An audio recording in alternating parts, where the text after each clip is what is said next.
प्रणाम सभी को। आइए आज गीता के अध्याय 5 और श्लोक 3 से शुरू करते हैं। संबंध। अब भगवान कर्म योग को श्रेष्ठ कहने का कारण बताते हैं। ज्ञेय स नित्य संन्यासी यो न द्वेष्टि न कांक्षति निर्द्वंद्वो ही महाबाहो सुख बंधात प्रमुच्यते। मतलब, हे महाबाहो, जो मनुष्य न किसी से द्वेष करता है और न किसी की आकांक्षा करता है, वह कर्मयोगी सदा सन्यासी समझने योग्य है, क्योंकि द्वंद्वों से रहित मनुष्य सुखपूर्वक संसार बंधन से मुक्त हो जाता है। व्याख्या। महाबाहो संबोधन के दो अर्थ होते हैं। एक तो जिसकी भुजाएं बड़ी और बलवान हो, अर्थात जो शूरवीर हो, और दूसरा जिसके मित्र तथा भाई बड़े पुरुष हो। अर्जुन के मित्र थे प्राणी मात्र के सहद भगवान श्री कृष्ण, और भाई थे अजात शत्रु धर्मराज युधिष्ठिर। इसीलिए यह संबोधन देकर भगवान अर्जुन से मानो यह कह रहे हैं कि कर्म योग के अनुसार सबकी सेवा करने का बल तुम्हारे में है, अतः तुम सुगमता से कर्म योग का पालन कर सकते हो। यो न द्वेष्टि, कर्म योगी वह होता है जो किसी भी प्राणी, पदार्थ, परिस्थिति, सिद्धांत आदि से द्वेष नहीं करता। कर्मयोगी का काम है सबकी सेवा करना, सबको सुख पहुंचाना।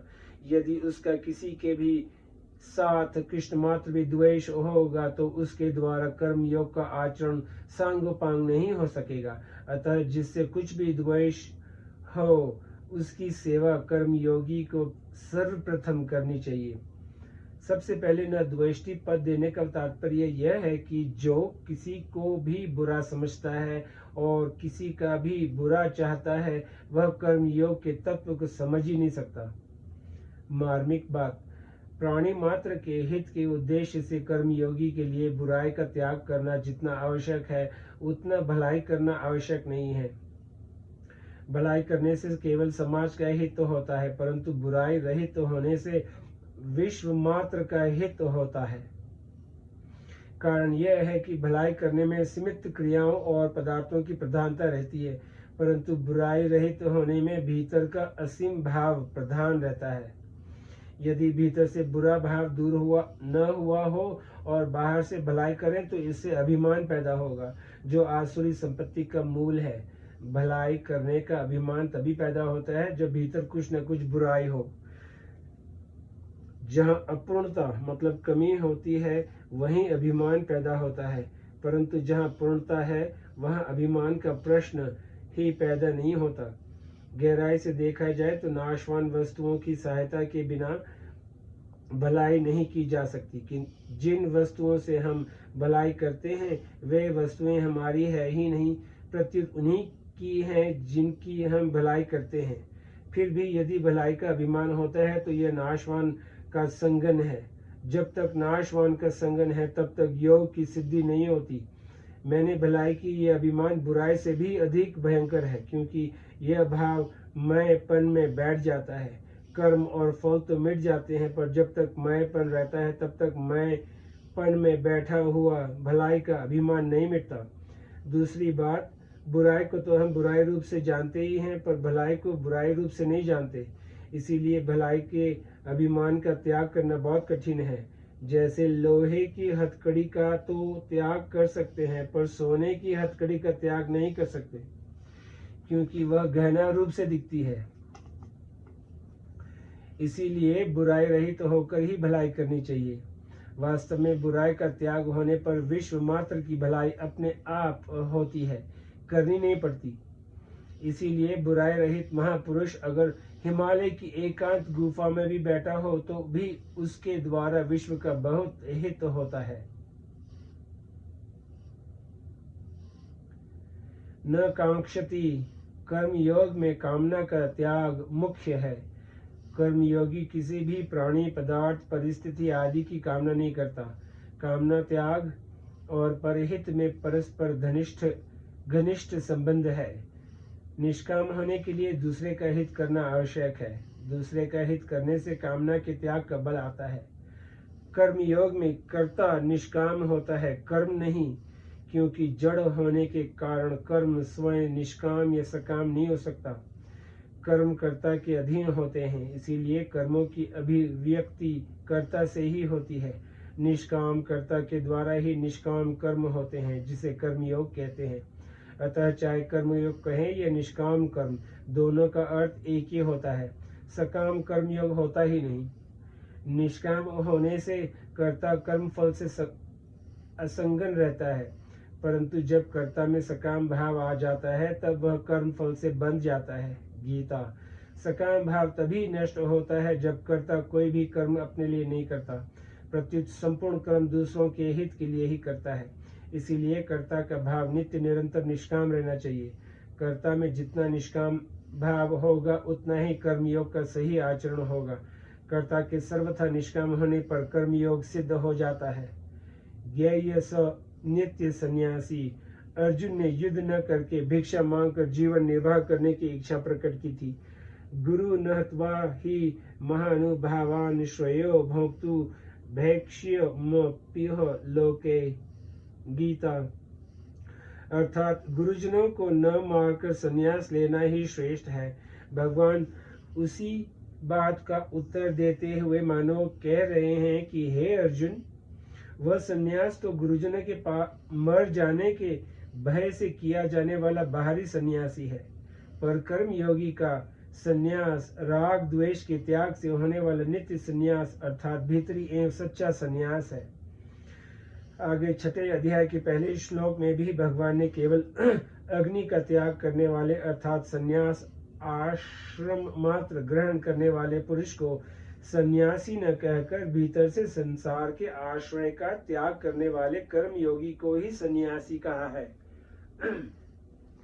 इस प्रकार भगवान के मत में कर्म योगी ही वास्तविक सन्यासी है। कर्म करते हुए भी कर्मों से किसी प्रकार का संबंध न रखना ही सन्यास है।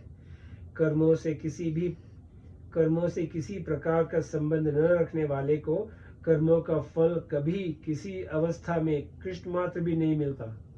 न तो सन्यासिनान कंचित। इस गीता। इसीलिए शास्त्र विहित समस्त कर्म करते हुए भी कर्मयोगी सदा सन्यासी ही है। कर्मयोग का अनुष्ठान किए बिना सांख्य योग का पालन करना कठिन है।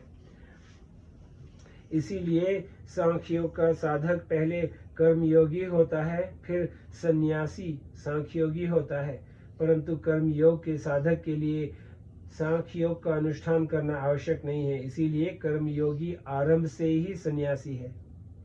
जिसके राग द्वेष का अभाव हो गया है उसे सन्यास आश्रम में जाने की आवश्यकता ही नहीं है। क्यों? कोई भी व्यक्ति वस्तु, शरीर, इंद्रियां, मन, बुद्धि आदि अपनी नहीं है और अपने लिए भी नहीं है। ऐसा निश्चय होने के बाद राग द्वेष मिटकर ऐसा ही यथार्थ अनुभव हो जाता है। फिर व्यवहार में संसार से संबंध दिखने पर भी भीतर से राग द्वेष न रहने से संबंध होता ही नहीं। यही नित्य संन्यास है। लौकिक अथवा परलौकिक प्रत्येक कार्य करते समय कर्मयोगी का संसार से सर्वथा संन्यास रहता है। इसीलिए वह नित्य संन्यासी ही समझने योग्य है। संसार से संबंध विच्छेद अर्थात लिप्तता का अभाव ही संन्यास है, और कर्मयोगी में राग द्वेष न रहने से संसार से लिप्तता रहती नहीं। अतः कर्मयोगी नित्य संन्यासी है। निर्द्वंदो ही से लेके सुख बंधात प्रमुच्यते। गीता में आए कर्म बंधन प्रहास्यसि त्रायते महतो भयात जहातीह उभे सुकृत दुष्कृते मोक्ष्यसे शुभात व्रजिन संतरिष्यसि न प्रुवन्ति दुखालय मशाश्वतम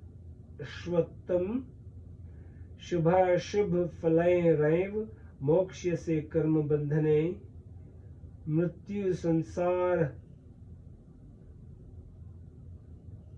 सागरात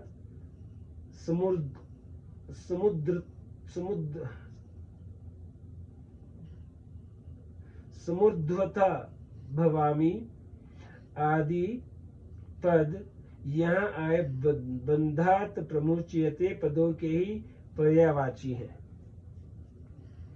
साधन के आरंभ में साधक के अंतःकरण में द्वंद्व रहता है। साधना के आरंभ में, क्षमा करना, साधना के आरंभ में साधक के अंतःकरण में द्वंद्व रहता है। सत्संग, स्वाध्याय, विचार आदि करने से वह परमात्मा प्राप्ति को अपना ध्येय तो मान लेता है, पर उसके अपने कहलाने वाले मन, इंद्रियों आदि की रुचि स्वाभाविक ही भोगने तथा संग्रह करने में रहती है। इसीलिए साधक कभी परमात्मा तत्व प्राप्त करना चाहता है और कभी भोग एवं संग्रह को। उसे जैसा संगन मिलता है उसी के अनुसार उसके भाव में परिवर्तन होता रहता है। ऐसा होने पर भी वह भोगों को शांति से नहीं भोग सकता, क्योंकि सत्संग आदि के संस्कार उसके अंतःकरण में वैराग्य मतलब भोगों से अरुचि पैदा करते रहते हैं। इस प्रकार साधक के अंतःकरण में द्वंद्व मतलब भोगूं या साधन करूं चलता रहता है।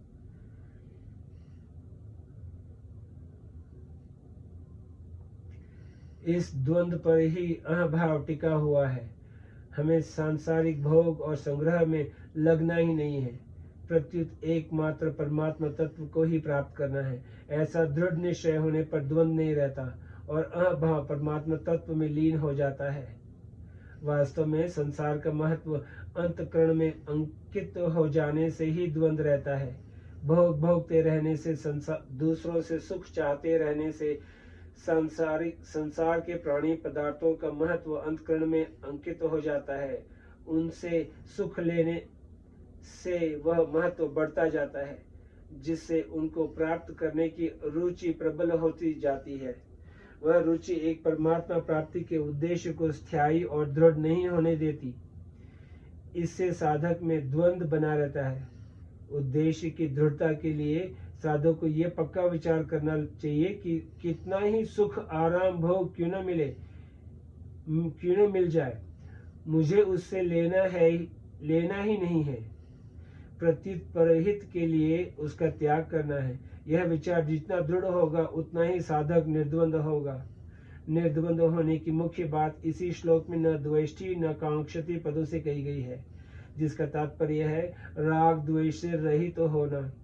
राग द्वेष को मिटाने के लिए ये विचार करना चाहिए कि अपने न चाहने पर भी अनुकूलता और प्रतिकूलता आती ही है, अर्थात अपने चाहने पर अनुकूलता आती हो ऐसी बात नहीं है, और न चाहने पर प्रतिकूलता न आती हो ऐसी बात भी नहीं है। अनुकूलता प्रतिकूलता तो प्रारब्ध के फल स्वरूप आती जाती रहती है।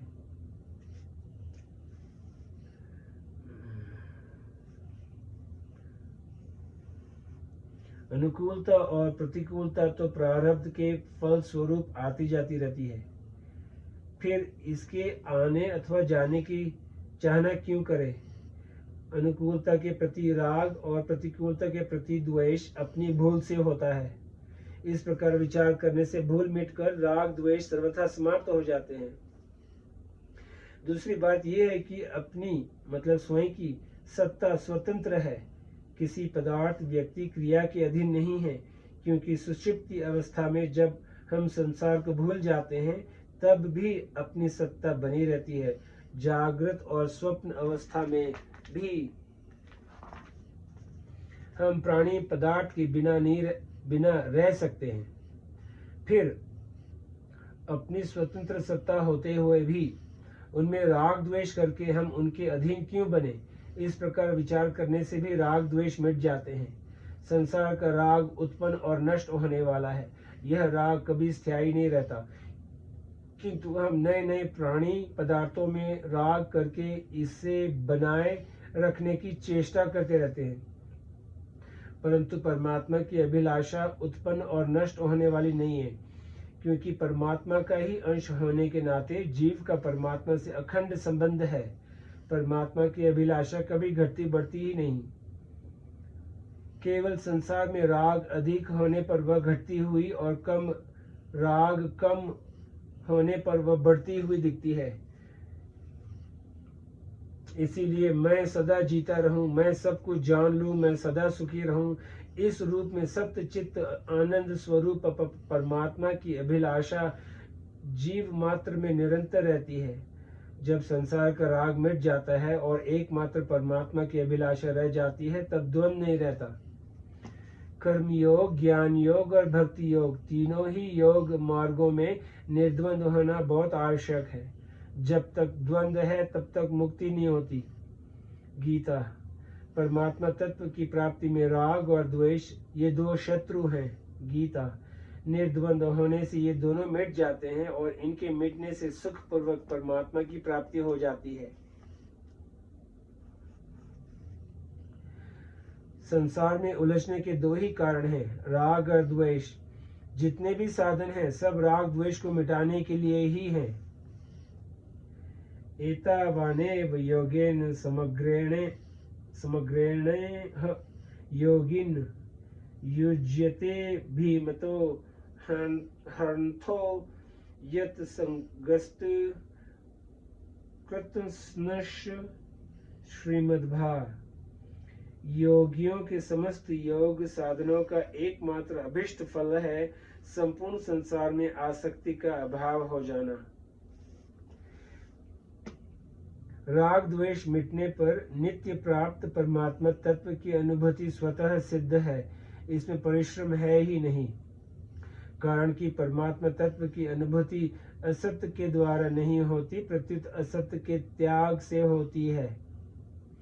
असत्य की सत्ता राग द्वेष पर ही टिकी हुई है।